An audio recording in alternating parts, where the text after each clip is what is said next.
இஸ்லாமிய மக்களை அவதூறு செய்து பேசிய அகலாபாத் உயர்நீதிமன்ற நீதிபதி பணி நீக்கம் செய்ய கோரும் தீர்மானத்தை ஆதரித்து கையெழுத்திட மறுத்து இஸ்லாமிய மக்களுக்கு மீண்டும் துரோகத்தை அதிமுக செய்துள்ளதாகவும் இதன் மூலம் பாஜகவுடன் கள்ள கூட்டணியை எடப்பாடி பழனிசாமி தொடர்வது அம்பலமாகி உள்ளதாகவும் திமுக அமைச்சர் ஆவடி நாசர் குற்றம் சாட்டியுள்ளார். இதுகுறித்து அவரின் செய்திக்குறிப்பில் விஸ்வ ஹிந்து பரிஷத் நிகழ்ச்சியில் இஸ்லாமியர்களை அவதூறாக பேசிய அகலாபாத் உயர்நீதிமன்ற நீதிபதி சேகர் குமாரை பணி நீக்கம் செய்ய கோரும் தீர்மானத்தை எதிர்க்கட்சியை சேர்ந்த நாடாளுமன்ற உறுப்பினர்கள் கொண்டு வந்துள்ளார்கள்.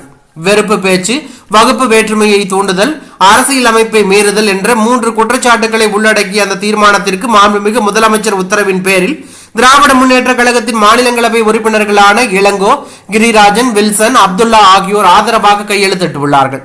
ஆனால் அதிமுகவை சேர்ந்த 4 மாநிலங்களவை உறுப்பினரிலிருந்து ஒருவர் கூட இஸ்லாமிய மக்களுக்கு ஆதரவாக நின்று அந்த தீர்மானத்தை ஆதரித்து கையெழுத்திடவில்லை.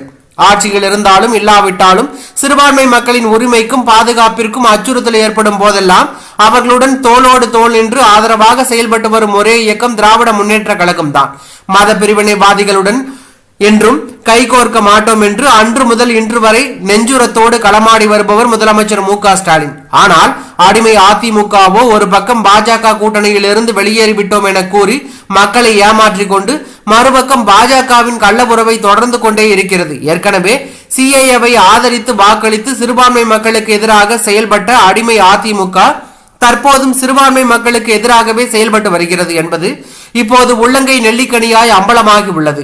இஸ்லாமியர்கள் கனிவு, சகிப்புத்தன்மை இல்லாத ஆபத்தானவர்கள் என்று பிளவுபடுத்தும் நோக்கம் கொண்ட சொற்களை பயன்படுத்தி பேசியிருந்த அலகாபாத் உயர்நீதிமன்ற நீதிபதி சேகர் குமாருக்கு எதிராக ஒரு கையெழுத்து போடக்கூட வக்கற்ற நிலையில் தான் அதிமுக உள்ளது. இஸ்லாமியர்களுக்கு பாதுகாவலராக இருப்பது அதிமுக மட்டுமே என வாய்கிளிய பேசும் எடப்பாடி பழனிசாமியின் பொய் வேடம் கலந்த பொய் உண்மை முகம் வெளிப்பட்டு விட்டது. இஸ்லாமிய மக்களது முதுகில் குத்துவதையே வாடிக்கையாக கொண்ட அடிமை அதிமுகவையும் அதன் தற்போதைய தலகர்த்தா பழனிசாமியும் துரோகத்தையும் இஸ்லாமிய மக்கள் என்றுமே மன்னிக்க மாட்டார்கள் என்று அமைச்சர் ஆவடி நாசர் தெரிவித்துள்ளது பரபரப்பையும் அதிர்ச்சியும் ஏற்படுத்தி உள்ளது.